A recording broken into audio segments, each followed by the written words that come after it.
I don't have an intro for this thing yet because I don't know what the thing is called. So I guess we could just start with, hi, so I'm here with my friend Tracy, and today's conversation is going to be about women and body image. So I'll let you start off with it. Okay, so really what I feel like in terms of women and body image is that there's so many people in the world that don't fit exactly what, you know, what we see on TV. Of course. Like what we see on TV is this, especially, you know, women of African American descent. You see this woman that she has like these breasts that are just like up there that just stand at attention at all times. Right. And then you see this slim waist, and then these hips, and then this bottom, and now we have a lot of, you know, Caucasian women trying to be in the same light. Right. And it's like this cultural appropriation thing that just really just doesn't work. Right. Because it's like when I do it, it's over sexualized, it's wrong, it's, you know, you're putting yourself out there too much, and then when a white woman does it, it's like, oh wow, she's really embracing her curves. Wow. And then they're like, she's really a size 2. You know what I'm saying? Like, she's not really embracing any real curves, because real curves, no offense. Speaking in terms of a size 2. I'm just saying. Yeah, I mean, yeah, right? But it's not average. Yes. I'm saying like average woman's body is like a size 10 or a size 12. I wear a size 12. And like even just us filming right now, I was like, okay, let me make sure I sit this way, let me make sure I sit that way. But I can honestly tell you that that doesn't stop at any size. I'm still obvious of when I'm walking around, I still hold my stomach in. I still kind of like make sure like it's what angle, like I got this huge zit on my chin. So, I mean, granted it may not be body image, but I'm still aware of, let me make sure I turn this way so no one is staring at the mountain on my chin. You know what I mean? Stuff like that. But because I feel like that's one thing that most people are bigger than me, just because I'm a small person. And I feel like, especially at work, there's one person in particular, like I tend to eat, and I've never really hidden that I'm a eating kind of person. And she always, so annoying to someone. It is to her, and it's like I'm not naive enough to not understand it, that for some people they have to really pay attention to what they eat. I'm not naive to not understand that. But the same way she wouldn't want me talking about her body size, I don't appreciate her talking about my body size either. Even though I'm small, small people still have things that they're insecure about.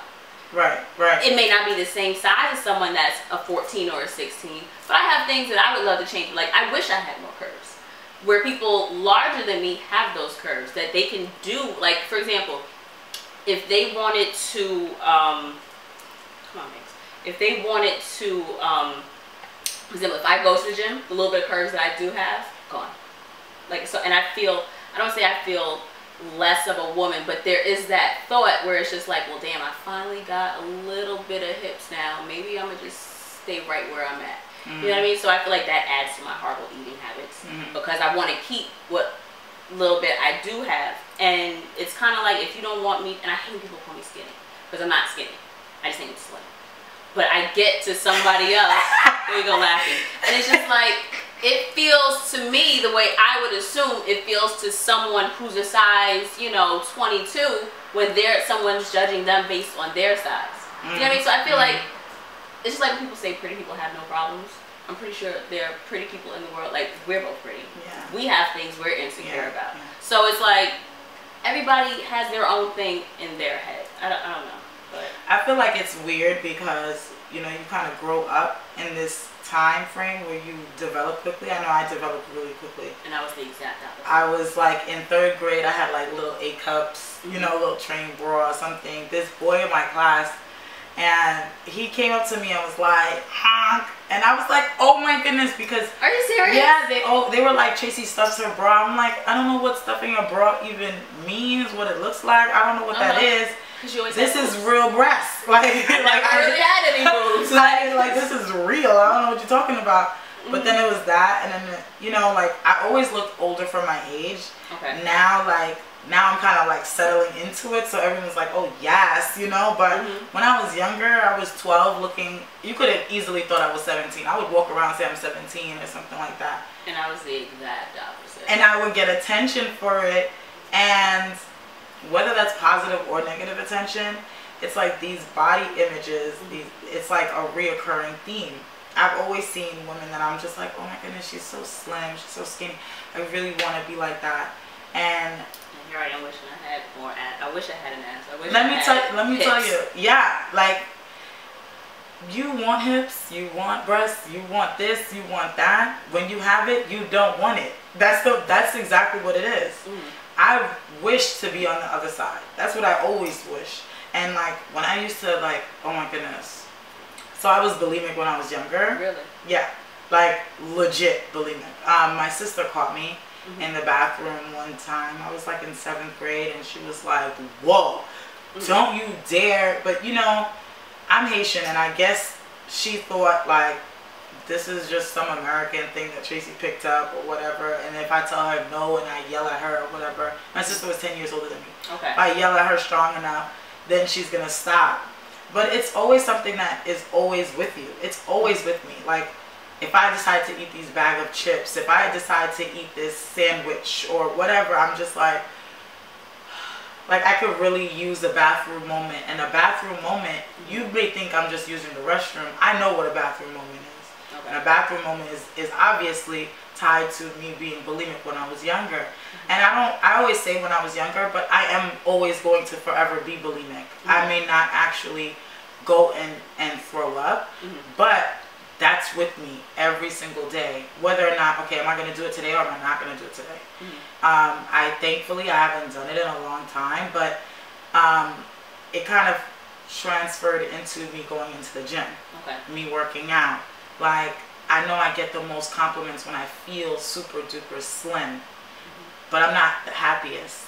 I'm the happiest when I feel like, okay, like I can breathe and I don't feel like I have to, you know, angle a certain way. When I have to angle a certain way, I'm just like, I'm actually happier. I know I'm gonna be like, let me sit a certain way, but I still am actually happier because I don't feel that need to, like, I must look this certain way. I must, you know, wear this certain size. Like, for me to even tell you I wear a size 12 is a bit much for me. But because I'm always like, okay, I need to get into a single digit. Let me try to be an 8 or stuff myself into an 8 and make it work. And it's like, it's really a struggle, a really daily struggle, especially like I have a boyfriend who's the total opposite of me, who is more so your body type, where he can eat absolutely anything and won't gain a single pound. And it's a struggle for me because it's like, I can't eat that same thing because I'll be like, oh my goodness, and in my head, like, should I go to the bathroom? You build an entire dialogue. Or should I not? A whole conversation, a whole conversation piece in my head. And it's really like, that's really the reason why I'm so tied to CROWNS, which is my my nonprofit organization. Because it started a lot because of the fact that I didn't wear my own crown. Every woman, every girl has their own crown. It's all depending on whether or not you're wearing it in this current state in your life. In this current season in your life. And as we know, seasons are not necessarily, you know, winter, summer, spring, and fall. It's the season. It doesn't necessarily have a time frame. It's just the season that you're in. And like my first boyfriend in college, when you and I were in college, he was nuts, and we had a very much so abusive relationship that just like popped. And you had no clue. No clue. If you look at it, you're like, I saw a little sign here, a little sign there that you just pretended not to know. But like, it popped at one point in time, and then it was just like so embarrassing and just like so like, oh my goodness, I just don't want anyone to see me. You know, but he facilitated a lot of these insecurities that come with me. And I say come with me because I still have them, but it's a matter of feeding into it or not feeding into it. So with CROWNS, you know, for me it's really important to make sure every woman and girl wear their crowns. because like you really need to wear it, because that's the only way that you will not, you know, get yourself into this foolishness. And it's foolish. It's foolish. Everything that I was a part of prior to knowing the fact that I had a crown and feeling the fact that I had a crown, it was just foolish. I would starve myself. I wouldn't eat. I would throw up. I, you know, would look at other people and be jealous of all of the things that they're doing rather than trying to do things for myself. And just all of that stuff. Like, it's really important for me to make sure that women and girls are really out here looking and doing things within their crowns. And so that's why it's important for me also to say, you have shoes. I know I have like probably at least like 8 pairs of shoes that I'm never going to wear again. Right. So give that to somebody else, because that can help them walk away from the abuse that they're in. And Absolutely. I started this relationship, I was 15. 15 till about 21. You were a child. I didn't know anything. What was I? My parents were never in an abusive relationship. I didn't know how to interact in an abusive relationship. That's why I kept it such a secret until it popped. It happened in my dorm room. My roommate came in and was like, whoa, and called the cops, called public safety, called the nurse, called my mother. And for like 2 years, and we all know the dorm room is like this big. For like 2 years, I just was like, I'm not really talking to you. Because I didn't really get it until, you know, hindsight is 2020. I didn't get why she told, but now I do. Right. Because, you know, you never want to see the person that you love, the person that you're just like, wow, why would you put yourself in that position, be in that position? So you're just like trying to find a way to figure it out. So the first thing that we're doing is donating shoes to 4 domestic violence shelters in Brooklyn.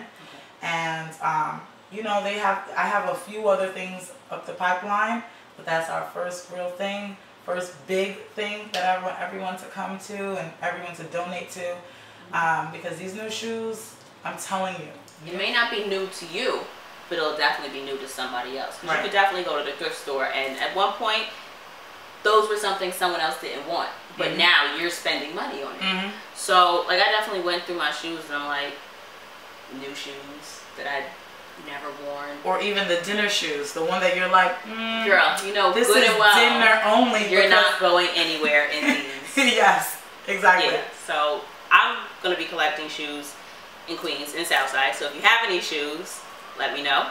This way we can get Tracy these shoes to help crown. Is it crown or crown? Crowned. So we can get crowned some good shoes for these women that can definitely use any type of aid or assistance to help themselves walk out of these unfortunate situations. Yes. So for you, what was your moment that you realized you weren't wearing your crown? What made you want to say, oh, I've had it. It needs to come back on. Wow, that's a great question. No one's really asking that question. High five. I be knowing. That was a great one. You know, the first time I had a real conversation with my roommate from college. Her name is Crystal. And I love that girl too. And she holds a special place in my heart, because if it really wasn't for her, I could probably have married this person and been in like the my Crystal, right? Yes, the one and only rut. Boot to you, girl. Like, if it wasn't for her, really, because if she told, you know, my whole floor knew, because everybody saw public safety running to and the nurses running to my room, and we're like, oh my goodness, what's going on? So if she just said it like that, I probably would have still been in a relationship with him. But the fact that she told my mom and my godmother, I was like, oh my goodness. She blew it up. She blew it all the way up.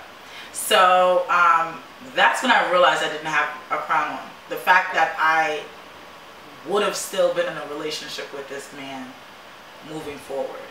So I met my boyfriend probably like 4 years or 5 years later. And I'm like, why am I like, you know, whenever he's upset about something or I'm upset about something, I shut down. I'm like, why am I doing this? Okay. Like, why is it that I can't hold a conversation that I may feel is some sort of negative or whatever. I can't really hold that conversation. So I Facebooked my ex-boyfriend and I was like, hey, can we meet up? So I really would like to talk to you. And surprisingly, he was like, okay, sure. So we met in the city on like 2nd Avenue in a Starbucks. And he walked in and I was like, ugh. Don't that feel good? I was like, no, Trey, are you serious? Him? Like, no. No. You was on that? Like, nah. I was like, no way. I looked down like, oh. But anyway, so he sat next to me and we were talking and I was just like, you know, whenever there's a conversation with my boyfriend, I'm just like, you know, I'm going to just go to your house and take my stuff. And he's like, I'm not going to touch your stuff, you know. Whenever he's having a conversation with me, I just like shut all the way down. I move back. Like I'm very like, don't come close to me. Why am I doing that? And the source of it is really you. And so we're having this conversation and it was so weird because he was sitting like across from me. But then there was a lot of people in the Starbucks, so he had to kind of move over a little closer to me. So, which was fine. Then someone walked behind him and bumped him. And since they bumped him, he bumped me. And the way that I jumped, he was like, I'm so sorry. I was like, this is exactly it. That's it. Yeah. The fact that I would be like so tense, you know, and so on guard. And it was this one real big moment. There were small moments before that I just really pretended not to know about. But it was this big thing. My roommate, my floor, my mother, my aunt, like it was like way too big of a situation. Exactly. So after this Starbucks date thing that we had, not really a date, excuse me, but like this Starbucks moment. The meetup. Yeah. I was just like, okay. You were able to kind of. Yeah, like now I can say I'm aware, and I know what it is. So after that, I had a conversation with my boyfriend about it. His name is Mark, and I was just like, you know. Mark. Thank you, boo. So I was like, yeah, you know, like this is exactly what's going on. Like I kind of laid it all out, and he was just like. Is he Mark with a K or Mark with a C? His name is Mark Angie. You know he's hella Haitian. Okay. Yeah, that's the way his mother named him, Mark Angie. So, but it's with a K. So he likes to tell people his name is Mark. I'm like, your name is Mark Angie, not Mark. Right. If your mother didn't name you Mark Angie for people to call you Mark. Right. So anyway, when we had this conversation, he was just like very much so aware of things, and he's like, okay, I get it. Like he's very like softening up around the edges in this, and for me, because he's very like, okay, so let's talk about it. I can't talk right now. Like I'm like, I can't talk right now. And it's because of that situation. And then when it comes to like even me wearing studs, that boyfriend, his name is Patrick, that my first boyfriend was always like, no, you need to wear big earrings because you look like a boy. When you don't, I used to perm my hair all the time. I stopped perming my hair. So you know how women are like, oh, I just decided to just do a big chop. I didn't have that revelation. I was just like, not perming my hair anymore. And then I became natural, and then now I love it, and then it's like amazing. But a lot of things came from this first relationship. Got it. All these insecurities that I had. That was for a long time. That was for a long. We were together for like 7 years. That's a long time. And those are really developmental years. Yes. 15. Yes. So much happens at every year in your life from 15 to your early 20s. Like, yes. That's a lot. And I was going through this. I did this workshop, this leadership workshop, and it was like they were talking about things that happen at certain ages. Okay. And like what you made up about yourself and all those things. And I was just like, okay, so I was in this abusive relationship from this time to this time. And so what is it that you made up about yourself? And I was like, oh, that I would never be embarrassed. And the facilitator kept asking me, what is it that you made up about yourself? I was like, that I would never be embarrassed. She was like, no, Tracey, that's not it. Keep trying, keep digging, I was like, I would never be embarrassed. Finally, it just like flew out of my mouth, and I was like, oh my goodness, yes, that's really what I thought about myself. I was like, I made up about myself that I was weak. Okay. And I was just like, yes, that's really what I made up about myself. And moving forward, I would own every room I walked into. Like I would walk in being the most strongest person.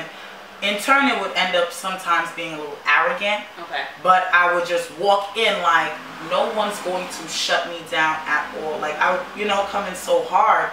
But I'm really just like the softest person on the inside. But I would come in so hard because I'm just like, no one's gonna get that piece from me, But it's really been like an amazing journey. Putting my crown on has been such an amazing journey. Like I've learned so much about myself, about people, about love, and really living, and really what it means to live. Because I started this journey saying, okay, I'm gonna just develop this company, and what am I gonna do? How am I gonna do it? And I realized my passion in life is women and girls. Like that's my thing.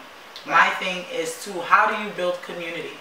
Okay, you build community by doing these things, by empowering women, by making them feel like they're leaders, that they're able to create partnerships, that they're able to look at something and be and build strategic plans on things, and be strong and be smart in themselves, yourself, of being in a relationship, outside of any of that.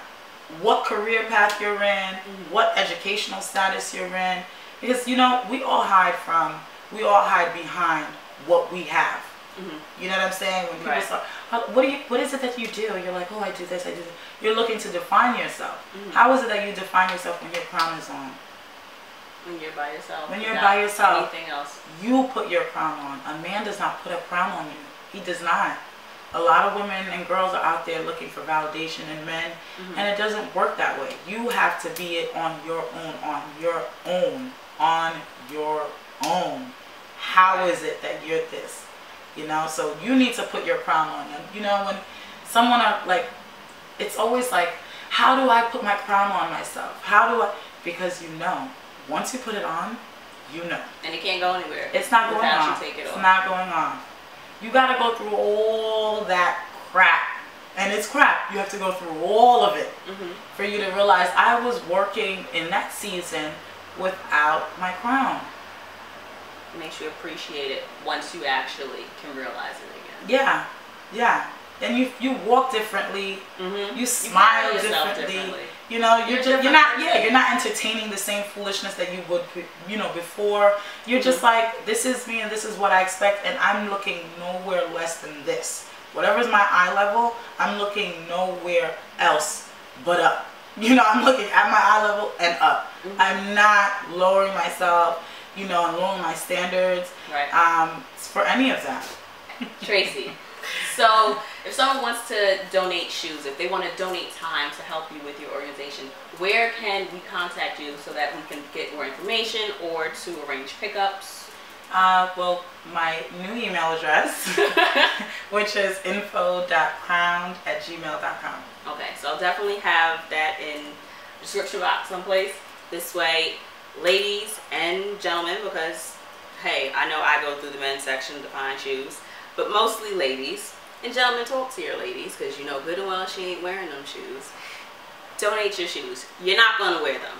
Why are they taking up space? And I feel like if you can give away 3 pairs, you deserve 1 pair. So this way you can buy your shoes for yourself. Okay? Yes. Because I think I owe myself like 3 pairs of shoes. Yeah. Because it's an IKEA size bag of shoes for you.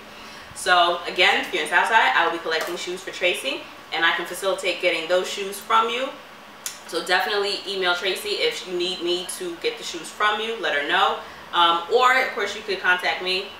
My email is there as well, info.dcarry@gmail.com. So between the 2 of us, let us know if you have some shoes you'd like to contribute, and we will get them to these women who could use them to help them walk out of these less than fortunate situations.